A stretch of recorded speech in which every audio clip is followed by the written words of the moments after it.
sebelum mengambil keputusan bisa menganalisisnya dengan menggunakan analisis yang lain, yaitu dengan melihat standar deviasinya. Ya, kemarin saudara dalam kelompok sudah mengerjakan standar deviasi untuk 2 perusahaan, ya, PT X dan PT Y.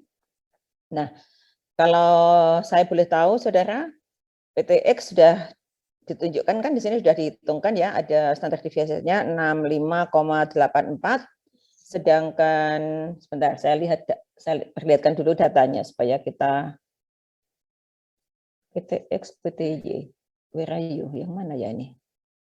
03, 04. Sebentar. Oh, contoh pertama, sebentar. Nah, ini PT X, PT Y, ini datanya, saudara. Di mana pada kondisi booming, normal, dan resesi, di mana probabilitas kondisi booming, normal, dan resesi masing-masing 30%, 40%, dan 30%. PT Y dan PT X bisa menghasilkan rate of return semacam ini, ya, expected-nya seperti ini, sehingga total expected return ya kita hitung sama-sama 15%. Ketika sama-sama 15%, maka saudara akan sulit memilih, sehingga perlu perhitungan standar deviasinya. Ya, standar deviasinya berapa? Standar deviasinya ternyata PT Y memiliki standar deviasi 65,84. Nah, sedangkan PT X sudah ketemu berapa ya, saudara, ya, kemarin ya, standar deviasinya?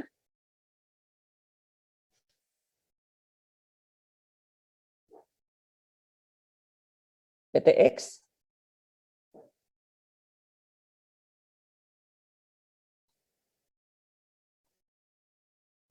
Ayo, saudara. Izin masuk, Bu. Kenapa? Di saya 3,87, sekitar 3,87. 3,87. Yang lainnya? Sama Ibu.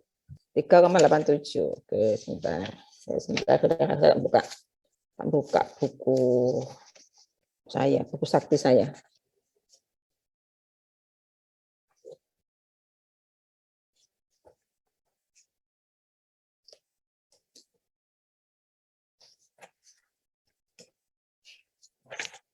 Ini 10 hari tidak mengajar itu, ternyata saya juga tidak bisa ngapain juga karena sebentar, telepon saya di mana ya?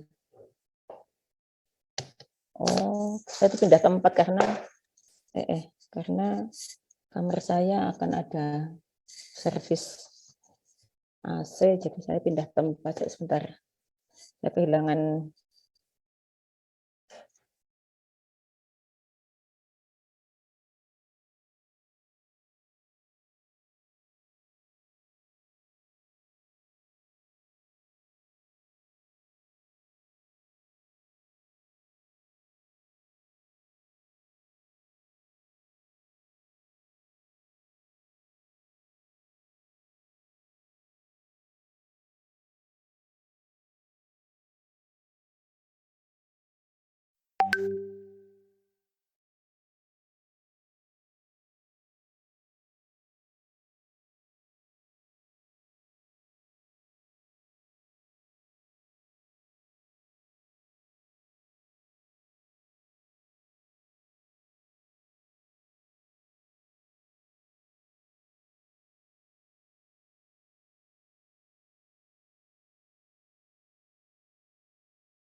Tiga 3,87 sudah saya.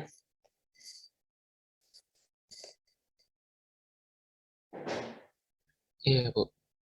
Oke. Nah, ternyata PTX standar deviasinya 387, PTY standar deviasinya 65,84. Dari perhitungan standar deviasi ini, perusahaan mana yang saudara pilih ya saudara ya?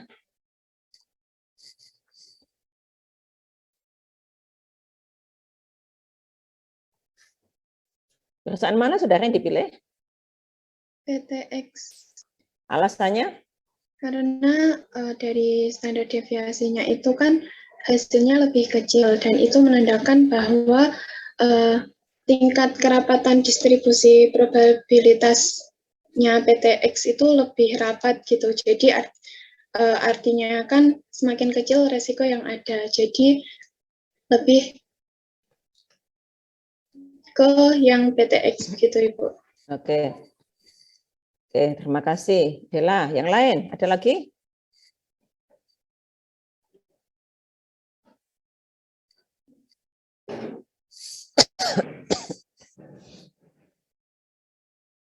Tidak ada?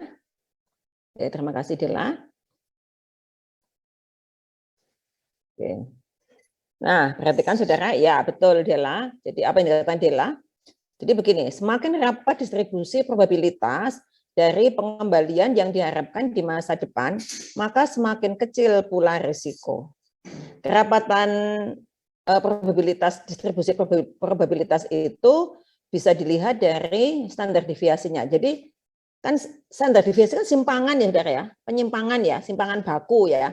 Nah, penyimpangannya tuh kecil gitu loh, sehingga resikonya itu juga kecil. Kalau penyimpangannya besar, penyimpangannya tinggi, maka kan contohnya ya, coba sebentar, ini kita baca dulu, nanti baru saya kembali ke sana supaya lebih paham saudara. Nah, agar lebih bermanfaat, setiap pengukuran risiko hendaknya memiliki nilai yang definitif, yaitu ukuran keketatan distribusi probabilitas yang disebut deviasi standar.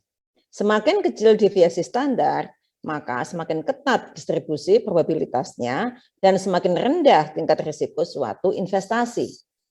Nah, coba ya kita perhatikan di sini. Kan ini. Nah, memang probabilitas terjadinya peristiwa atas keadaan kondisi ekonomi, karena ini katakanlah asumsinya di satu negara yang sama, itu sama. Namun perolehan ya perhatikan ini keketatan ya keketatan atau kedekatan kerapatan probabilitas return dari setiap kondisi bandingkan antara PTX dan PTY. PTY itu bisa ketika kondisi booming bisa 100% returnnya, tetapi ketika resesi bisa minus 70%. Nah, sebaliknya, PTX kondisi booming dia hanya bisa mencapai 20%. Namun pada kondisi resesi dia masih mampu menghasilkan return yang positif, ya 10%. Sehingga dari sini aja kelihatan kan atau ini jarak ya standar atau simpangan penyimpangan kemungkinan diperolehnya return itu kan juga memang sudah beda ya, artinya ini lebih rapat gitu. Ini kasat mata, tapi kan saudara nggak bisa memutuskan tanpa ada dasar perhitungannya. Memang kasat mata seperti itu ya, tetapi kebetulan ini dibuat ekstrem contohnya. Kalau misalnya tipis-tipis ya bedanya, nah ini kan harus dengan suatu perhitungan standar deviasi. Gitu ya saudara ya. Oke, terima kasih Bella.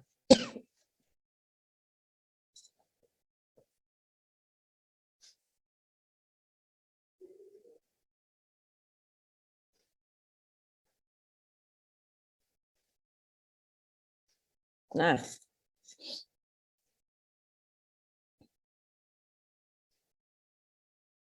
coba saudara, di sini ada kondisi perusahaan A dan B, expected return sama-sama 15%. Maaf, maksud saya gini, expected return perusahaan A dan B 15%, standar deviasi perusahaan A 15%, B 5%. Saudara pilih yang mana untuk kondisi ini, saudara?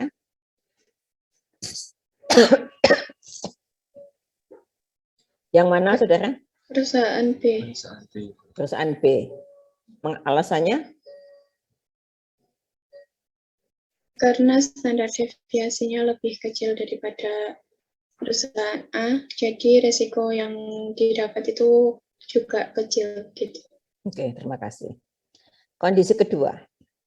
Perusahaan A expected return-nya 20%, perusahaan B 15%. Standar deviasi perusahaan A dan B sama 15%. Pilih yang mana, saudara? Perusahaan A, ya. Jadi jika kondisinya seperti ini, tanpa menghitung standar deviasi pun akan terpilih perusahaan A, ya. Nah, kemudian untuk kondisi ketiga, expected return perusahaan A 20%, kemudian perusahaan B 15%. Namun standar deviasinya perusahaan A 15%, perusahaan B 5%. Perusahaan manakah yang akan saudara pilih?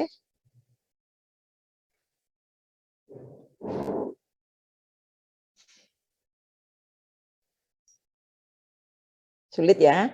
Nah, ini kondisinya beda lagi, Bu Susi. Ya, oke. Nah, jika demikian, saudara, maka saudara perlu menghitung koefisien variasi. Ya, variansnya sekarang. Ya. Varians dari dua kondisi itu. Oh. Saudara, mohon maaf ya, ada tukang ini. Ada dua tukang. Ada tukang batu, ada sebentar lagi datang tukang AC. Jadi nanti kalau crowded suaranya, mohon maaf ya. Saya sudah berada di ini, diamankan dari tukang batu, ditutup semua, tapi semoga tidak, ya mungkin bocor, saya rumah saya tidak kedap suara ya, karena masih ada lubang-lubang angin-angin kan. Tapi sudah diantisipasi seminim mungkin, sudah ditutup semua pintunya dan jendelanya. Mohon maaf saudara ya jika ada ini, ada gangguan.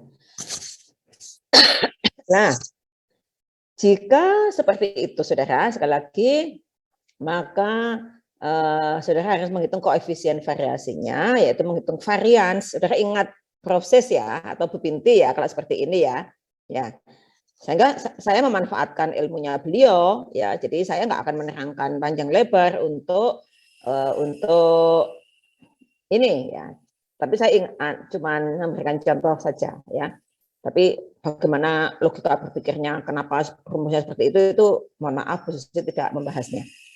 Nah, jika harus mengambil suatu pilihan di antara dua investasi yang memiliki ekspektasi tingkat pengembalian yang sama, tetapi dengan deviasi standar yang berbeda, orang akan memilih investasi dengan deviasi standar yang lebih rendah karena risikonya lebih rendah. Tadi sudah saudara pilih. Jika dihadapkan pada pilihan di antara dua investasi dengan tingkat risiko ya, deviasi standar yang sama ya, tetapi dengan ekspektasi tingkat pengembalian yang berbeda, investor akan memilih investasi dengan ekspektasi pengembalian yang lebih tinggi. Dah tadi. Bagaimana jika harus memilih di antara dua investasi jika satu investasi memiliki tingkat pengembalian diharapkan, expected return, yang lebih tinggi, tetapi yang lainnya memiliki deviasi standar yang lebih rendah. Nah, jika demikian, maka ya, untuk mengukur risiko investasi, ya, maka digunakanlah koefisien variasi. Ya, koefisien variasi, saudara. Varians ya, jadi menghitung variansnya. Nah, koefisien variasi adalah standar deviasi dibagi tingkat pengembalian yang diharapkan. Ya, standar deviasi dibagi dengan tingkat pengembalian yang diharapkan, expected return-nya. Gampang kan menghitungnya? Nah, ayo sekarang dari rumus ini maka berapakah koefisien variasi PTX dan berapa koefisien variasi PTY.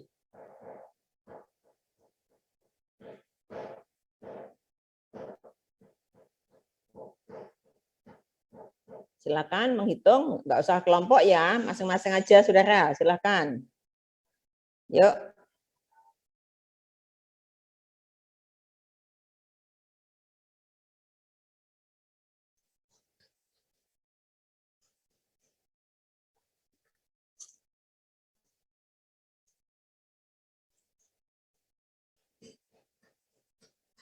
Silakan saudara.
Sudah ketemu berapa? 0,26.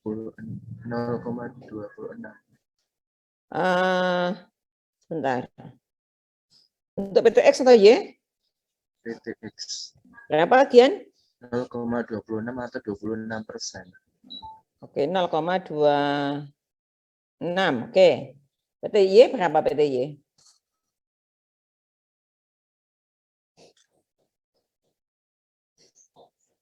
PTY, maaf ya kalau saya tidak ngomong saya matikan, saya mute ya saudara karena supaya tidak terganggu.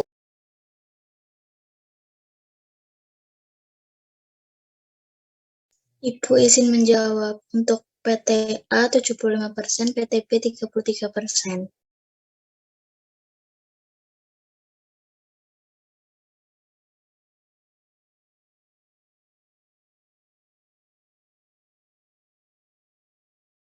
Mohon maaf Bu, masih di mute. Atika, berapa PTX, berapa PTY? Tadi saya menghitungnya PTA 75%, PTB 33%, Bu. PTA dan PTB. Itu tadi sesuai dengan tabel ungu yang di slide selanjutnya, yang di slide sebelumnya kan, Bu?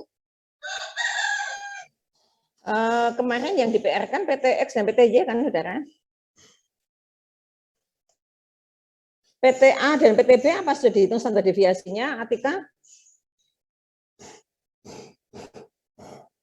Maaf Ibu, saya kira tadi untuk menghitung yang slide sebelumnya.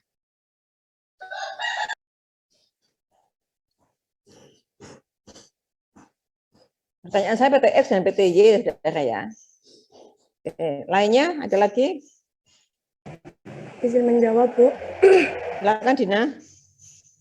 Untuk PTY itu 4,39 dan untuk PTX itu 0,26. Oke, sama dengan Dito ya. Oke, terima kasih. Ya.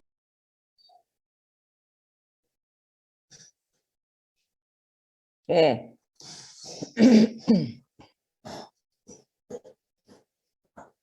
Tuh.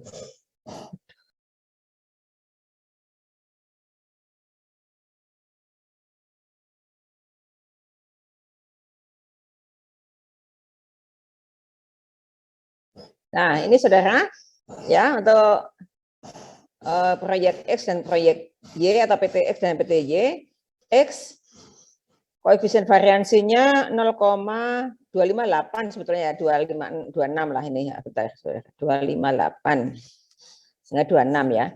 Kemudian ini 4,389 tepatnya. Atau 3,9 ya. Nah, berarti proyek Y lebih berisiko daripada proyek X. Sehingga yang dipilih yang mana, saudara?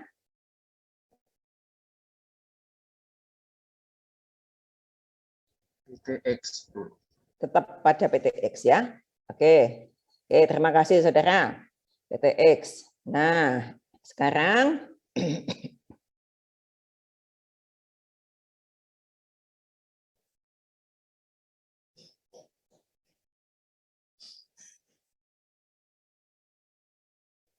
nah, coba sekarang ini kita buat grup aja ya. Sekarang saudara ya. Coba ini di screenshot dulu.